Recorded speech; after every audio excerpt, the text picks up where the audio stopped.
शमशेर एक बेहतरीन बावर्ची था। वो अपना काम बहुत मेहनत से करता था, लेकिन फिर भी वो अपने परिवार के सभी सदस्यों का पेट नहीं भर पा रहा था। ऐसा इसलिए था क्योंकि शमशेर का परिवार बहुत बड़ा था। परिवार में उसके बूढ़े माँ बाप, पत्नी कम्मो और 3 बच्चे थे। इसके अलावा शमशेर का बड़ा भाई सतवीर और उसके बीवी बच्चे भी साथ ही रहते थे।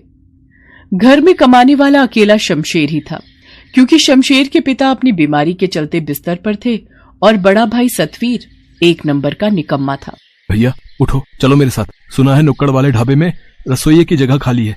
ढाबे के मालिक से मेरी अच्छी बनती है, मैं वहां आपकी बात करवा देता हूँ। आपको वहां जरूर काम मिल जाएगा। मैं तुझे रसोइया दिखाई देता हूँ क्या है? और वो भी उस खड़ूस रामलाल के ढाबे पर। तुझे पता है ना मेरा 36 का आंकड़ा है उससे। उफ़ो भैया, ऐसा सोचोगे तो फिर मिल गई आपको नौकरी। हाँ तो नौकरी करनी किससे? मैं तो पैदा ही मालिक बनकर हुआ था। सुन मेरी बात, तू भी ये होटल में खाना बनाने का काम छोड़ और चल, दोनों भाई मिलकर नया ढाबा खोलते हैं। 2-4 कारीगर रख लेंगे जो सारा दिन खाना बनाएंगे और ग्राहकों को खिलाएंगे भी। अच्छा, और हम क्या करेंगे? नोट गिनेंगे और क्या। सच में शमशेर, तू ना बड़ा ही बुद्धू है भाई। मैं बुद्धू ही सही भैया, पर आपकी तरफ फेंकू नहीं हूँ। नया ढाबा खोलने की बात करते हो, जरा ये तो बताओ इसके लिए पैसे कहाँ से आएंगे? और कारीगर, वो क्या मुफ्त में काम करेंगे हमारे लिए? और तू इस सब की चिंता मत कर, मैंने सब सोच लिया है। और सच बताऊं तो नया ढाबा खोलने की तैयारी भी शुरू कर दी है मैंने। है क्या? क्या मतलब? मुझे सब साफ साफ बताइए, जल्दी बताइए। अरे वो अपने गांव की जो पुश्तैनी जमीन थी ना, मैंने उसका सौदा पक्का कर दिया है।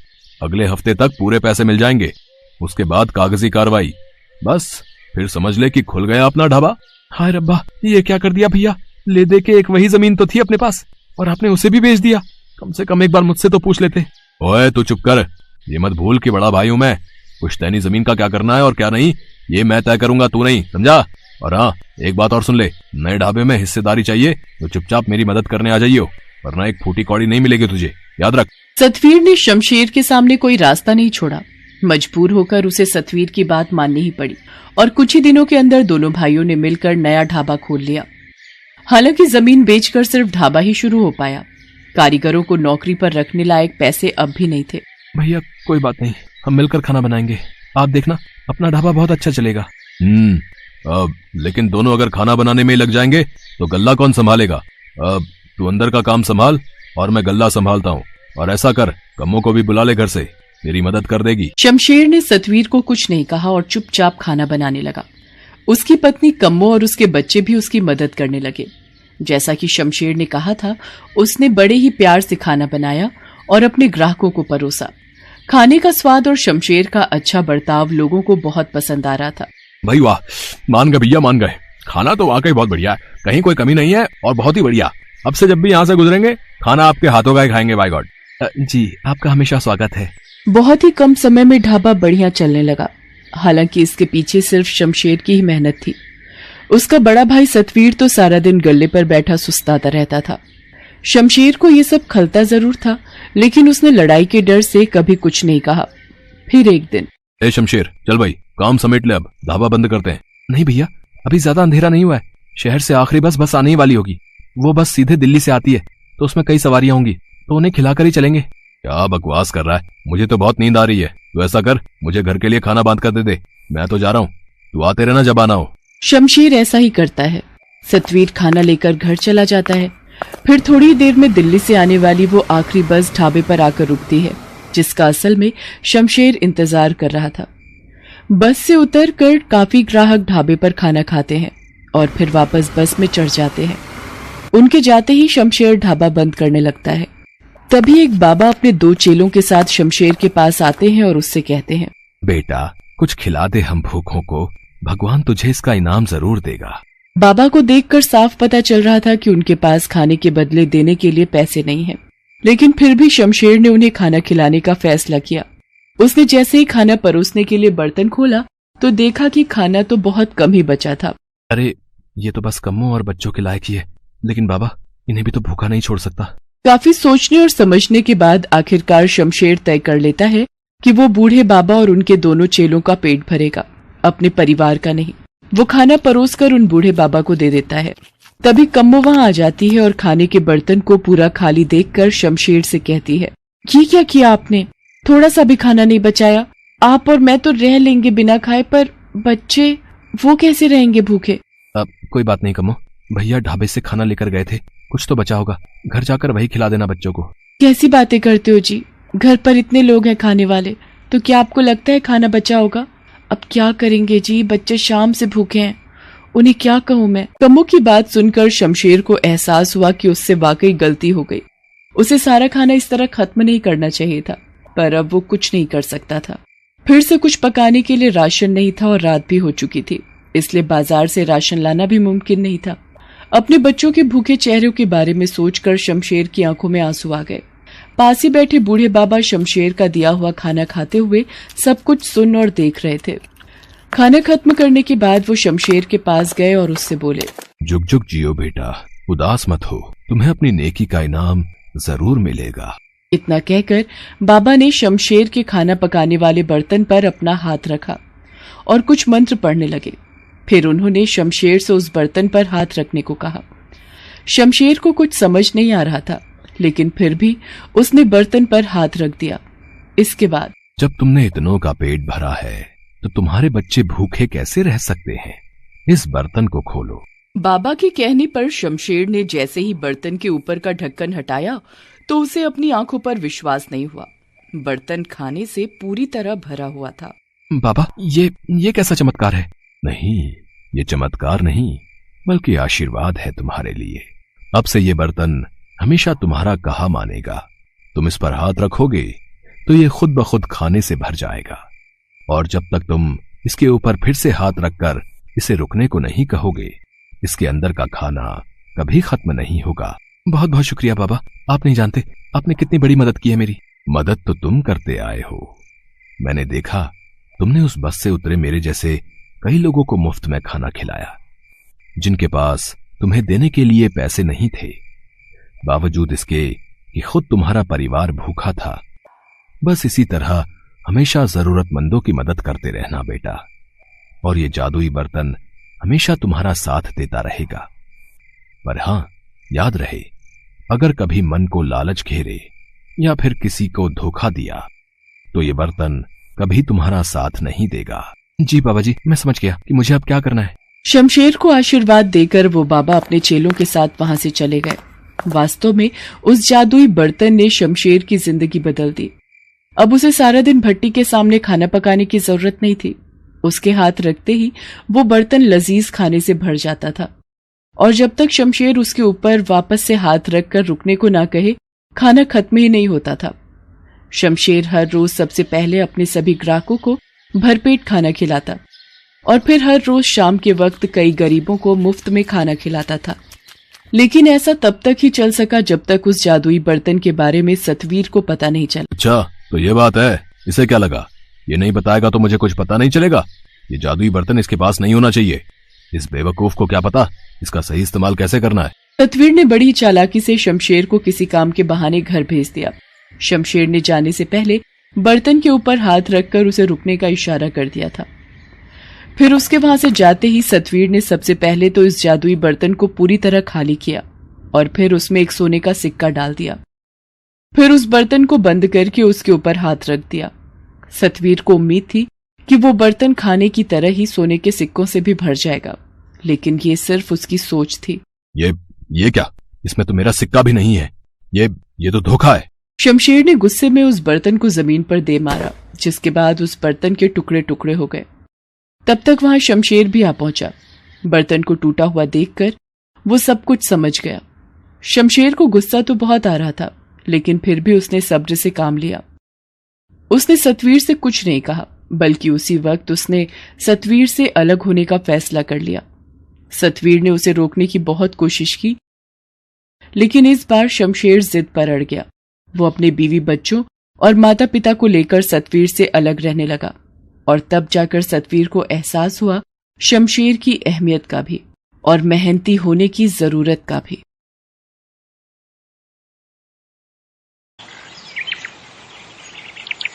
ये कहानी है नीरज की, जिसके पिता इस दुनिया में नहीं थे और नीरज पढ़ा लिखा भी नहीं था।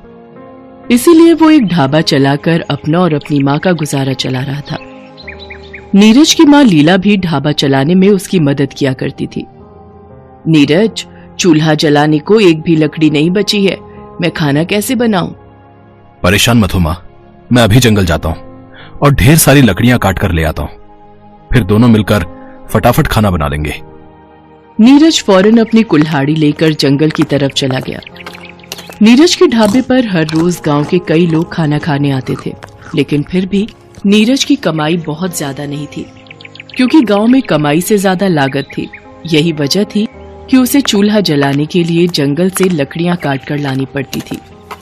अब हाँ, इस पेड़ पर काफी लकड़ी है, इसी से शुरू करता हूँ। मेरे पंख, कोई बचाओ, कोई है, कोई तो मेरी मदद कर दो। अरे, ये आवाज तो किसी लड़की की लगती है। लगता है किसी मुसीबत में है, मुझे देखना चाहिए। नीरज उस आवाज की तरफ गया। उसने देखा कि वहां पर एक परी जैसी दिखने वाली लड़की थी, जिसके पंख कांटों भरी झाड़ी में फंसे हुए थे। ये देखो, क्या शौक चढ़ा था तुम्हें ये परी वाले कपड़े पहनकर यहाँ जंगल में घूमने का? देखो, फालतू की मुसीबत मोल ले ली ना। रुको, मैं अभी इन नकली पंखों को काटकर तुम्हें इन झाड़ियों से अलग करता हूँ। नहीं, मेरे पंखों को हाथ भी मत लगाना तुम। ये नकली नहीं है, ये मेरे असली पंख हैं और मैं एक असली परी हूँ। उस परी की बात सुनकर नीरज चौंक गया।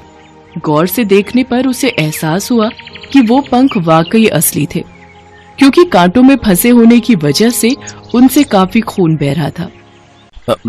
ठीक है, मैं समझ गया। मैं तुम्हारे पंखों को नहीं काटूंगा, पर देखो, मुझे तुम्हारी मदद तो करनी ही होगी। मेरा भरोसा करो, मैं सिर्फ झाड़ियों को काटने की कोशिश करता हूँ, ठीक है? उस परी ने नीरज पर भरोसा किया और फिर नीरज ने बड़े ही ध्यान से उन सारी कटीली झाड़ियों को काट दिया। अब वो परी आजाद थी, लेकिन उसके पंख बुरी तरह से घायल थे। मेरी मदद करने के लिए शुक्रिया। मेरा नाम नीलम है और मैं परीलोक से यहाँ तुम्हारी दुनिया देखने आई थी, पर पता नहीं कैसे यहाँ फंस गई। मेरा नाम नीरज है, तुमसे मिलकर अच्छा लगा। तो अब तुम अपने परीलोक वापस चली जाओगी ना? मैं चाहूँ तो भी नहीं जा सकती, जब तक मेरे पंख बिल्कुल ठीक नहीं हो जाते। मुझे यहाँ तुम्हारी दुनिया में ही रहना होगा। क्या तुम मुझे कोई सुरक्षित जगह बता सकते हो जहाँ मैं रह सकूं? तुम मेरे घर पर रह सकती हो। मेरे साथ मेरी माँ भी रहती है। हम दोनों मिलकर अपने घर के बाहर ही एक ढाबा चलाते हैं। बस मैं थोड़ी सी लकड़ियां काट लूं, फिर हम चलते हैं। पर लकड़ियां तो तुम काट चुके हो, वो देखो। नीरज ने पीछे मुड़कर देखा तो वहां लकड़ियों का एक मोटा गट्ठर रखा हुआ था, जिसे देखते ही नीरज समझ गया कि असल में ये नीलम का जादू ही था। तो तुम जादू भी कर सकती हो, पर एक बात बताओ, तुमने खुद को आजाद करने के लिए जादू का इस्तेमाल क्यों नहीं किया? और अभी भी तुम अपने पंखों को जादू से ठीक क्यों नहीं कर लेती? क्योंकि हम परियां सिर्फ दूसरों की मदद के लिए ही अपने जादू का इस्तेमाल कर सकती हैं, खुद के लिए नहीं। अच्छा, चलो कोई बात नहीं, तुम मेरे साथ चलो। मुझे पूरा भरोसा है कि मेरी माँ के पास तुम्हारे पंखों को जल्दी से जल्दी ठीक करने का कोई ना कोई नुस्खा जरूर होगा। नीरज उस परी को लेकर अपने घर पहुंचा और फिर अपनी माँ को उसके बारे में सब कुछ बताया। तुम बिल्कुल चिंता मत करो बेटी, मैं अभी कुछ जड़ी बूटियों को मिलाकर एक लेप बना देती हूँ। उसके इस्तेमाल से तुम्हारे पंख कुछ ही दिनों में बिल्कुल ठीक हो जाएंगे। शुक्रिया माँ जी। लीला के बनाए जड़ी बूटी के लेप से नीलम के पंख बहुत तेजी से ठीक होने लगे, लेकिन नीरज के हालात हर बीतते दिन के साथ और भी खराब होते जा रहे थे। ये कैसी दाल मखनी है भाई? है? मक्खन का तो नामो निशान भी नहीं है इसमें। मक्खन कहाँ से डालो भाई साहब, यहाँ गांव में खाने का दाम बहुत कम है। थोड़ा भी दाम बढ़ाओ तो लोग खाने से ही मना कर देते हैं। ये सब बहाने हैं, साफ बात है भाई, खाने में स्वाद तो माल मसाले से ही आता है। अगर वही नहीं डालोगे तो फिर तुम्हारे ढाबे पर आने का क्या फायदा? सादी दाल तो घर में भी खाने को मिल जाती है। नीरज मजबूर था, वो चाहकर भी अपनी लागत को नहीं बढ़ा सकता था, क्योंकि उसके लिए उसके पास पैसे ही नहीं थे। अरे नीरज, क्या हुआ बेटा? क्या बोल रहा था वो आदमी? बस माँ, और क्या बोलेगा, दाल मखनी में मक्खन ढूंढ रहा था, नहीं मिला तो नाराज हो गया। लगता है अब फिर कभी अपने ढाबे पर खाने नहीं आएगा। नहीं आता है ना आए, भाड़ में जाए। तू अपना दिल छोटा मत कर बेटा, ये गांव के लोग हैं ही ऐसे, हर कोई उधार खाकर जाता है, ऊपर से इन्हें दाल में मक्खन भी चाहिए। नहीं माँ, लोग जैसे हैं वैसे ही रहेंगे, पर हम ऐसे हाथ पर हाथ रखकर नहीं बैठ सकते, वरना हमारा ढाबा बंद हो जाएगा। नीरज के चेहरे पर हताशा और मायूसी साफ दिख रही थी, साथ ही चिंता भी। उसकी माँ लीला भी उदास होकर अपनी बहन से मिलने उसके घर चली गई, क्योंकि उसके पास भी इस समस्या का कोई समाधान नहीं था। लेकिन वहां कोई था जो सही मायने में नीरज और लीला की मदद कर सकता था। ये दोनों कितने परेशान हैं, और नीरज तो मेरे जादू के बारे में जानता भी है, लेकिन फिर भी इसने मुझसे मदद नहीं मांगी। इतनी परेशानी में भी इन दोनों ने मेरी मदद की, तो मुझे तो इनकी मदद करनी ही होगी। नीलम परी के पंख अब बिल्कुल ठीक थे, वो परीलोक वापस जा सकती थी, लेकिन उससे पहले उसने नीरज की मदद करने का फैसला किया।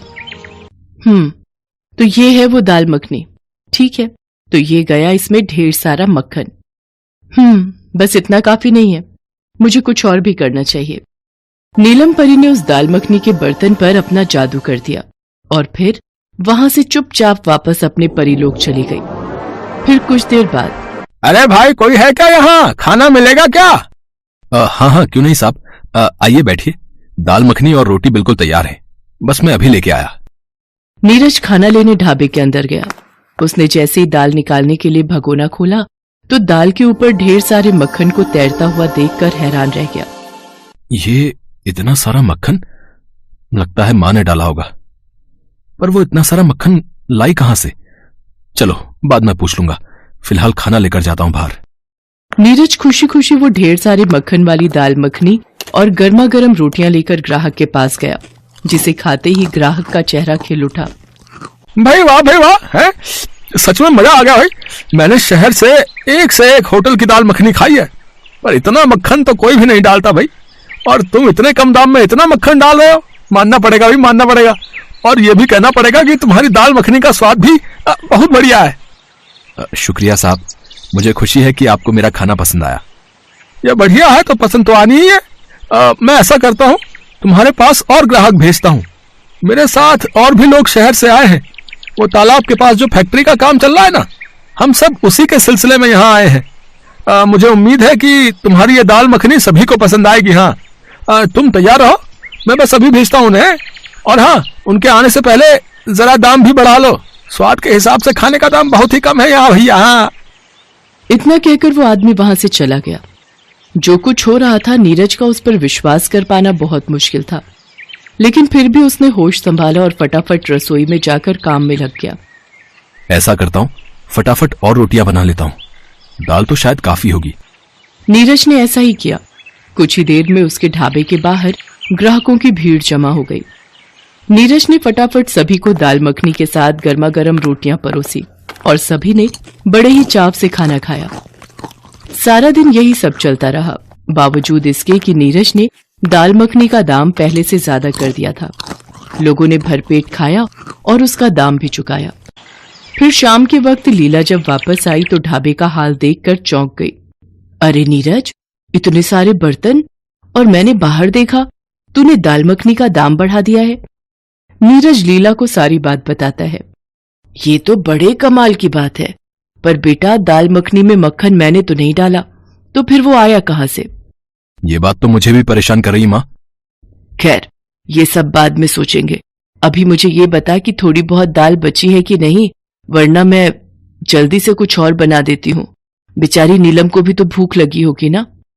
मैं दाल का भगोना खोलकर देखता हूँ माँ, आज बहुत ग्राहक थे तो शायद ही दाल बची हो। नीरज ने दाल का भगोना खोलकर देखा तो एक बार फिर हैरान रह गया, क्योंकि दाल का भगोना दाल से पूरी तरह से भरा हुआ था। माँ, ये तो पूरा भरा हुआ है, पर ऐसा कैसे हो सकता है?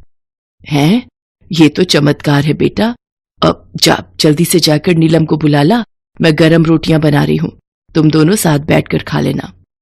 नीरज को बात कुछ कुछ तो समझ आ रही थी, लेकिन जब नीलम परी उसके कमरे में नहीं मिली तो उसे पूरा यकीन हो गया कि उसकी सीधी सादी दाल मखनी को जादुई दाल मखनी बनाने वाली और कोई नहीं बल्कि नीलम ही थी, जो अब वापस परीलोक जा चुकी थी।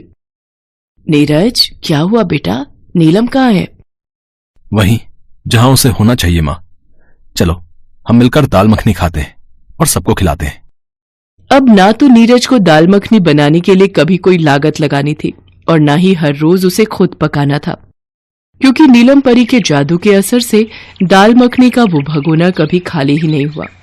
उस जादुई दाल मखनी से नीरज ने न सिर्फ अच्छी कमाई करके अपने हालात बदले, बल्कि उसने ना जाने कितने गरीबों का पेट भी मुफ्त में भरा।